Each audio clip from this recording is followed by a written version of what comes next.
కాబట్టి మాటలు జాగ్రత్త. ఆతురతపడి మాట్లాడకండి, తొందరపడి మాట్లాడకండి.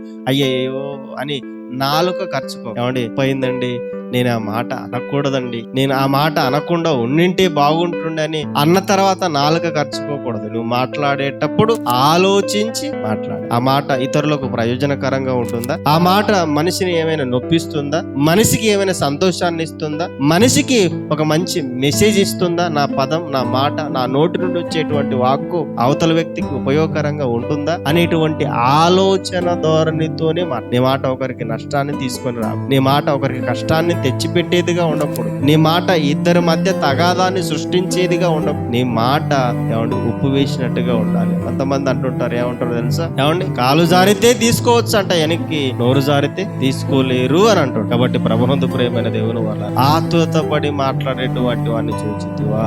అందుకని మనం దేని విషయంలో తొందరపడకూడదు. ఒకరిని అనే ముందు, ఒకరి మీద కోపపడేటువంటి ముందు నువ్వు ఆలోచించి మాట్లాడాలి. ఆ మాట ఇతరులకు ఆమోదయోగ్యంగా ఉందా? ఆ మాట నేనంటే సరిపోతుందా? కాబట్టి మన గౌరవాన్ని పెంచేదిగా ఉండాలి. మాట ఎలా ఉండాలి? మన గౌరవాన్ని పెంచేదిగా ఉండాలి మన మాట. కాబట్టి ఆతురతపడి మాట్లాడేటువంటి వాళ్ళని చూస్తూ, అంటే తొందరపడి ఎప్పుడు కూడా మాట్లాడకూడదని దేవుడు చెబుతున్నాడు.